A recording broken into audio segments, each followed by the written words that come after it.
So, offshoring, nearshoring, onshoring, farshoring. I think anything with shore, you can probably put a name on the front of it.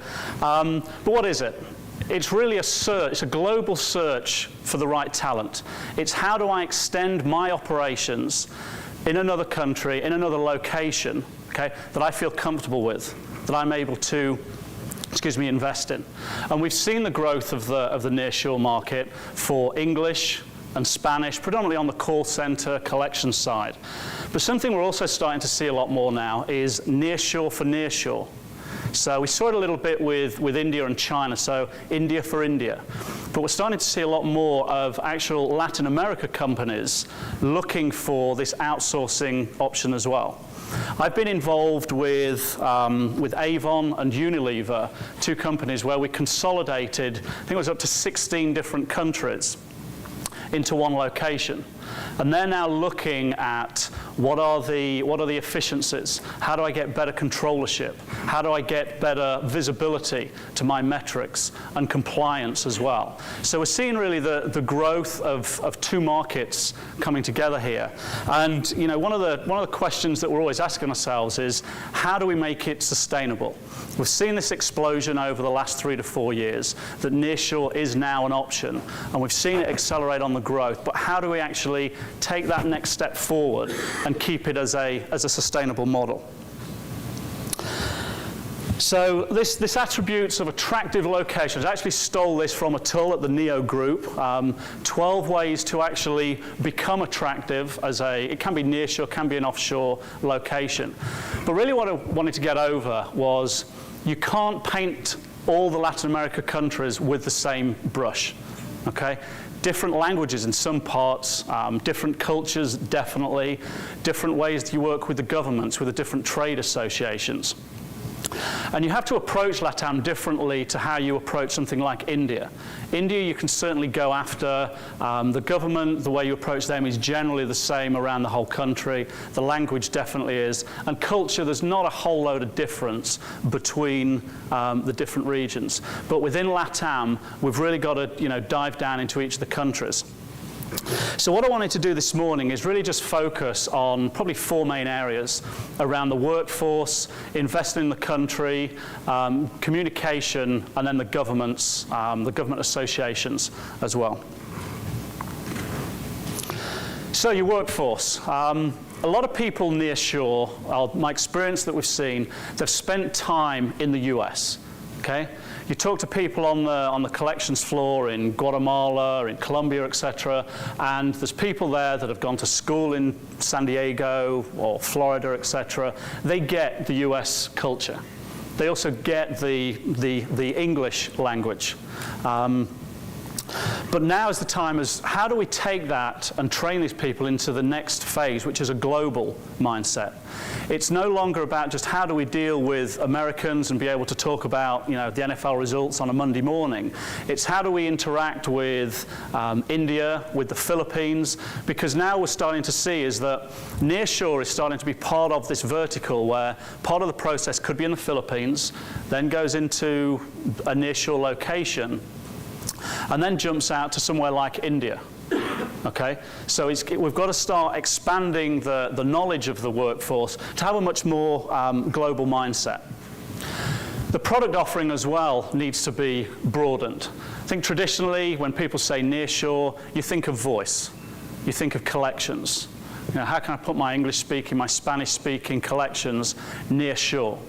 But we've got to expand that to include finance and accounting, up to general ledger, treasury, that type of thing, supply chain, procurement. Got to expand that product offering. But from the country and the provider side, what we've then got to deliver back is some credibility with that workforce. And that credibility really comes through things like certifications.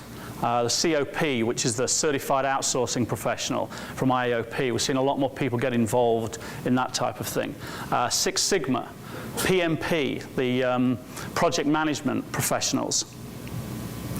And then really the whole mindset that we've seen that's really swept through India is this, it's almost been an insane passion for operational excellence. And not so much as just in the process side, but on HR processes, things like recruiting, training development, on IT within infrastructure, that type of thing. So it's got to be across the board. How do we help train Nearshore to become on a par with the colleagues that we've seen in India that have got, let's be honest, they have got a 5 to 6 year lead in that type of thing. The gap is closing tremendously, but it's not just the providers, it's the buyers as well. So the clients, for those of you that are buyers out there in the audience, it's getting your people, getting your resources on site as well, and helping us train and getting a totally better quality of workforce that's out there. But the biggest concern that I keep harping on about, and I've put this in articles that I've spoken with Kirk, is making sure that we're ready for taking more work on, taking more of the value-added work on again. Excuse me. The biggest mistake we could make is go out and advertise it, the customers, the clients come, and not being actually ready. And that's got to be a collaboration between the providers, the governments, and the clients as well.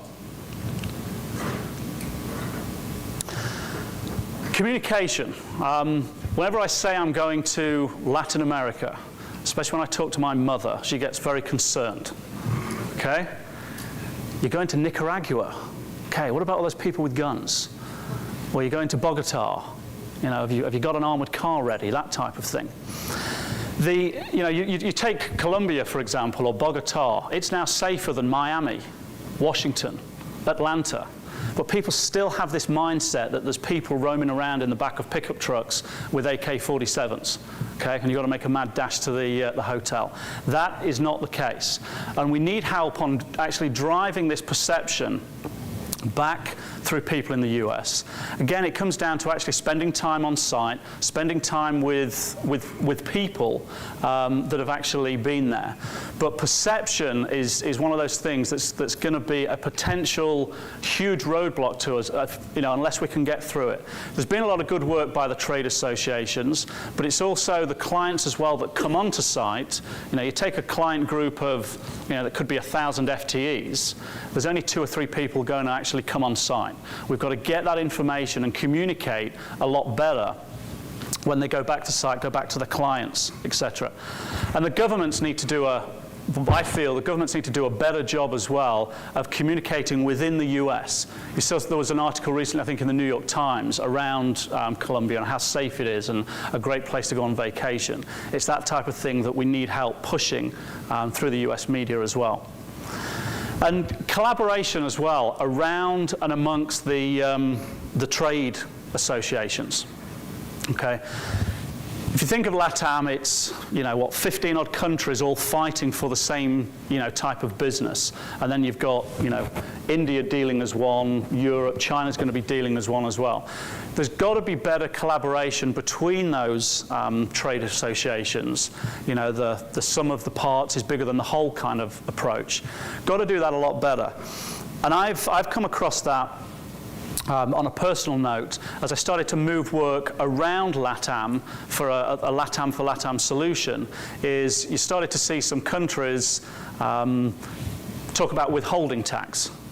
And how do I keep my jobs safe? While meanwhile, marketing saying bring all your jobs here, they were then trying to protect going in between.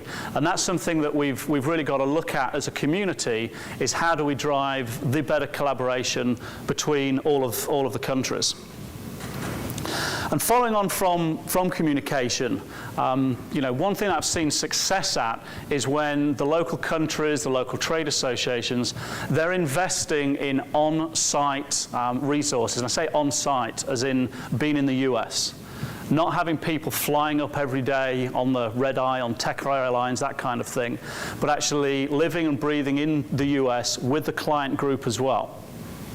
But my biggest takeaway from this slide has to be get on site. Okay? get people down on site around the nearshore community. I've personally been involved on a couple of advisory tours. One went through Guatemala and another one went through Brazil just before Christmas. And there's no substitute to actually getting people on site. I've accompanied a lot of first-time people to Guatemala, for example. You know, and they get off the plane and they look around and it's, wow, there's a terminal. Yep, there's a full airport here, and you know, is there electricity at the hotel as well? Yes, you'll be fine. But the perceptions are that Central and the north part of South America is almost third worldish. Okay, they're expecting to land and walk through the cowshed and give you your passport over, that type of thing. So there's absolutely no substitute for getting down on site, and I would really encourage as many people as possible to do it. I do not own shares in American Airlines or United or Continental. That's not why I'm trying to drive everybody onto a plane.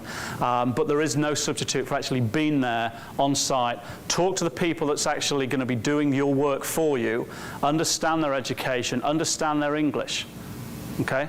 You'll have a very, very different perception. And then really investing in the country. A lot of people look at how can we go and get a cheaper alternative with equivalent talent to what I'm finding offshore.